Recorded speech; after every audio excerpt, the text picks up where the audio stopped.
mais de 60 chefes de Estados, incluindo todos os chefes de Estado dos países africanos que falam a língua portuguesa, estão nesse momento em Espanha, em Sevilha, na Cimeira, na Conferência para o Desenvolvimento Econômico. Também falaremos aqui sobre o novo financiamento, ou compra, ou gasto, ou custo, dependerá de como é que você poderá analisar esta matéria. O governo angolano que vai comprar mais de 180 mil toneladas de fertilizantes em um custo avaliado de 100 milhões de dólares. Antes de analisarmos aqui esses dois temas, que são muito sensíveis, porque todos eles mexem com a pobreza em África, quero te pedir, meu irmão, meu chefe, por favor, faz like neste vídeo, inscreva-te para não perderes aqui os próximos vídeos. O teu like é muito importante, porque o meu pagamento é meu salário, é um sinal de que você gosta dos meus conteúdos e quer que eu volte cá a gravar mais vídeos. Portanto, não aceites consumir aquilo que você pode pagar. Este vídeo aqui você pode pagar por apenas um like. Obrigado a você que colocou like mesmo antes de eu pedir. Obrigado.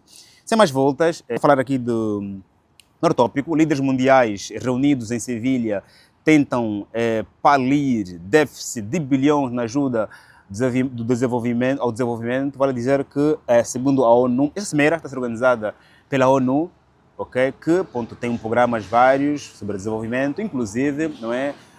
A Carta Magna para o Desenvolvimento Sustentável até 2030, o chamado Objetivos para o Desenvolvimento Sustentável. Ponto. E a ONU percebe que desde os últimos 10 anos, quando realizou a última reunião, que cada vez mais o financiamento ao desenvolvimento global tem estado a reduzir. Porque estou aqui, segundo aqui a nota, cada vez menos países estão a financiar outros países, estão a ajudar outros países, ok? Por causa das guerras, por causa dos problemas climáticos, nem por causa de outras questões, outras tensões geopolíticas e não só. No entanto, a ONU decidiu organizar essa cimeira em Sevilha, em Espanha, e todos os chefes de Estados africanos que falam português lá estão. Estão lá presidentes de Moçambique, de Angola, da Guiné-Bissau, de Cabo Verde, portanto, vão lá à busca de investimento, financiamento, né? Ou então também de participar. Tanto que aqui na nota diz que o trabalho para o financiamento da economia global é conjuntural, ou seja, que a ONU não olha só para os países africanos como sendo os que serão doados e os países europeus os doadores, não. Tanto que desta vez agora a América, que é o principal doador da ONU para ONGs e várias questões de saúde, educação e não só, não está presente. No Trump saiu da Organização Mundial da Saúde, portanto, deixou de financiar ONGs, deixou de financiar questões sociais fora da América. E, nesse momento, a reunião está a acontecer em Sevilha, na Espanha, com chefes de Estados vários, né? Claro, com líderes da ONU, líderes do Fundo Monetário Internacional, líderes do Banco Mundial, okay, várias ONGs e organizações financiadoras, mas o principal doador desse projeto não está. Ponto. Até que ponto essa matéria é boa para a África, até que ponto é má, e os nossos chefes de Estados irem para essa cimeira, essa conferência para o desenvolvimento, que tem como grandes objetivos, renegociar, reavaliar as dívidas soberanas dos países mais vulneráveis. Então, olha para a África, para a América Latina e Caraíbas, ok?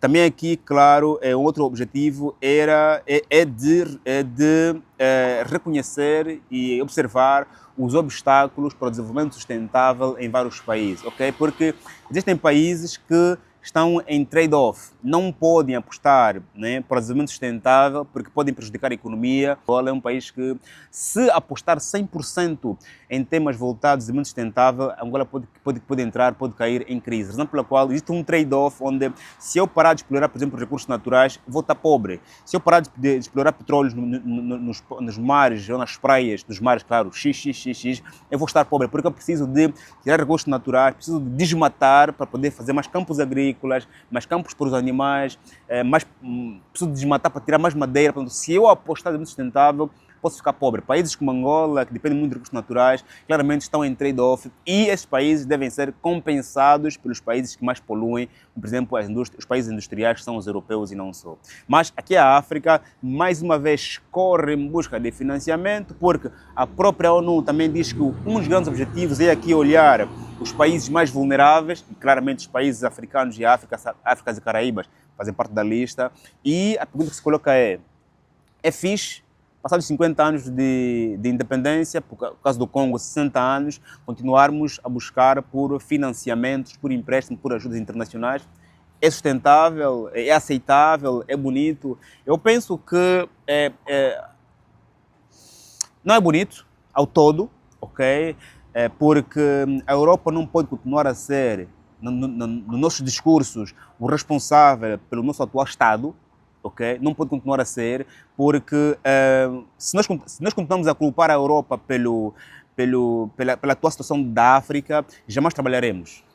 Porque se eu penso assim, mesmo que sejam os responsáveis, nós precisamos, eu acho, mudar de discurso. Porque se eu pensar assim que eu só estou aqui, só estou assim porque você é o culpado, eu jamais faria alguma coisa, porque eu estarei sempre à espera que você faça alguma coisa.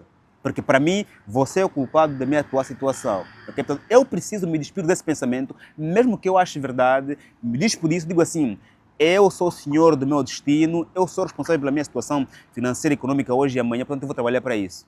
E a Europa, se quiser fazer parte do processo, que venha para participar com o que tem de melhor e não ser o principal fator para o meu crescimento. Porque isso fará com que continuemos dependentes e esqueceremos hoje e agora investir em setores importantes e depois, quando amanhã estivermos em crise, a Europa precisa poder nos ajudar, a Europa vai claramente ditar as regras do empréstimo. Outro sim, se amanhã a própria Europa, a própria América, que são os nossos grandes financiadores, não mais puderem financiar-nos porque também tem problemas vários, quem nos ajudará?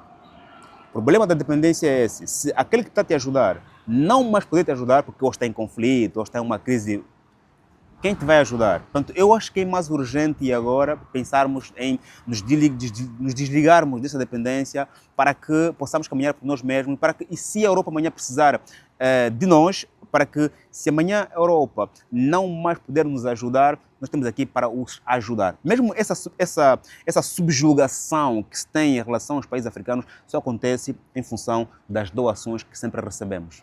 Não aceites receber sempre, porque no dia em que aquele que te dá não mais tiver, você vai morrer de fome. Isto tem acontecido quando o preço do petróleo sobe e baixa em função das flutuações internacionais. Ponto. Penso eu que os líderes africanos, espero que tenham ido para essa conferência para participarem do colóquio do problema, não é? Global, para darem suas opiniões, para apresentarem seus relatórios, para dizerem o que precisam e o que não precisam, mas em termos de financiamento e não doações, acima de tudo, financiamento, não doações, ok? E acima de tudo, buscarem know-how para claramente resolver problemas entre nós mesmos, problemas africanos. Nós sabemos as soluções, até porque também algumas soluções devem ser com vista à nossa própria realidade, ok? Mas eu espero que nós, africanos, não tenhamos ido para Sevilha em busca de doações, porque não é sustentável e nos próximos 50 anos, com esse comportamento, continuaremos a ser a África que nós somos subjugados, pobres e realmente pobres, acima de tudo, dependentes de uma mão solidária da Europa, que essa mão solidária nunca vem só com solidariedade, vem também claramente com interesses próprios, o que é legítimo. Ponto. Em relação ao problema dos 100 milhões de dólares para a compra de 180 mil toneladas de fertilizantes que Angola vai agora comprar em decreto presidencial, segundo aqui a nota, o governo angolano vai comprar fertilizantes, depois vai ceder algumas empresas que vão vender certos fertilizantes, uma outra parte dos fertilizantes vai ser entregue a algumas comunidades, alguns agricultores, algumas comunidades, alguns grupos de agricultores, né, que precisam do apoio do Estado. Há aqui uma nota dizendo que já há algum tempo o Estado angolano vai subsidiando, vai comprando, vai sendo o principal autor da importação de fertilizantes, ok? Há também aqui na nota que em Angola existe um projeto de construção de uma fábrica de fertilizantes que tem um financiamento em volta de 2,1 milhões ou 2 bilhões de dólares, ok? E a questão que se coloca aqui é, o governo angolano comprar fertilizantes para a economia local é positivo? É negativo? Como é que analisa isso? Está bom o governo comprar fertilizantes? Está mal? Essa é a pergunta. Penso eu que o governo angolano, em relação à agricultura, na compra de fertilizantes, importação de qualquer bem, okay, em grande escala, bens escassos, fertilizantes, por exemplo, né, principalmente fertilizante, o governo angolano deve decidir-se, porque aqui o objetivo é diversificar a economia, não é? Nós temos que saber quem são os players para esse processo. Nós, o Estado, ou são os privados? O Estado entrará apenas como supervisor, ou entrará como principal player? Quem vai ter as grandes fazendas é o Estado, ou o Estado vai criar condições para que consiga ceder hectares a empresas, a civis, às famílias, e assim esses próprios fazem a agricultura acontecer. O Estado precisa decidir-se, porque é um problema quando o Estado quer dedicar a economia, e esse é o processo, e o Estado, de vez em quando, compra fertilizante, põe na economia, outras vezes deixa que os empresários funcionem por si próprios, outras vezes compra fertilizantes, põe na economia. Isso é perigoso. Por quê? Porque quando você, Estado, não compra fertilizantes, né? Aliás, a Angola já devia ter fábrica de fertilizantes. Isso é uma questão de vontade política que estamos adiando, ok? O Estado angolano podia financiar uma empresa privada para criar uma fábrica de fertilizantes, ou mesmo o próprio Estado constrói a fábrica de fertilizantes, depois pega essa fábrica e leva para a Bolsa de Valores, para poder privatizar. Ou então vende a fábrica. Podia fazer isso também, o Estado angolano. Ponto. Mas, se não faz isso, deve decidir se de facto vai ser o fiscalizador, o supervisor, ou vai ser o player do processo de diversificação da agricultura. Então, vai dizer que quando o Estado compra fertilizante e depois quando ele compra e põe na economia, o que acontece? Uma abundância de fertilizantes. Aqueles empresários que por si próprios foram para Marrocos, foram para Marrocos, compraram fertilizantes, ou foram para Israel, para a Rússia, para a Ucrânia, para o Brasil, compraram fertilizantes, trouxeram por si próprios para o país, estão a vender, por exemplo, 1 quilo a 20 kwanzas, não é? No mesmo período em que ele está a vender 20 kwanzas, o Estado chega com 180 mil toneladas, inunda o mercado de fertilizantes, o empresário que está a vender fertilizante dele a 20, ele é obrigado, às vezes, a baixar o preço para 1. Porque o mercado está inundado com fertilizantes e a pessoa vai comprar fertilizantes o mais barato possível. E aquele empresário que gastou tempo, dinheiro, dedicação, amor à pátria para poder trazer fertilizantes, ele morre. Por que ele morre? Porque ele pediu empréstimo para poder importar fertilizantes, está a vender ao preço justo, depois não consegue retirar nem o custo de investimento, nem os lucros, muito menos depois o seu próprio salário. Em contrapartida, o empresário morre.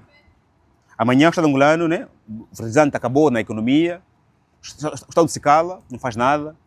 Aquele empresário que morreu ontem, ele fica assim a olhar, está a faltar fertilizantes. Está a faltar. 1 mês, 2 meses, 3 meses. O preço está a estourar. E o empresário é oportunista. Vou importar mais. O empresário importa. Quando o seu fertilizante chega no país, também o Estado importa mais. Mais uma vez, esse empresário morre, ou se calhar já é outro empresário, porque aquele já aprendeu com a lição. Penso eu que é importante aqui fazermos 2 coisas. O Estado decidir se de facto vai continuar a ser o fornecedor de fertilizantes e fica só o número 1, o principal fornecedor para as empresas que vendem fertilizantes, ou vai focar apenas na construção da indústria de fertilizantes. 3, estar disposto a financiar empresários que querem importar fertilizantes. Porque senão depois a economia nunca mais vai ter empresários voltados à agricultura, porque esses empresários ficarão com medo de amanhã caírem quando o Estado decidir por vontade própria agora importar fertilizantes.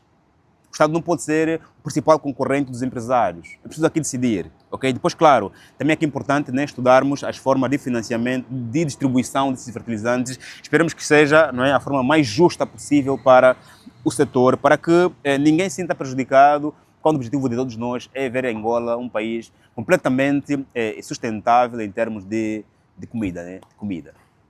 Qual é a tua opinião em relação à ida dos presidentes africanos à conferência, à cimeira de Sevilha? Qual é a tua opinião em relação ao governo angolano ir comprando fertilizante para a economia? É bonito? É negativo? Qual é a tua opinião? Põe em comentários. Tenho muito gosto em poder ler e eu leio tudo que vocês escrevem e acreditam. Até já, família. Obrigado.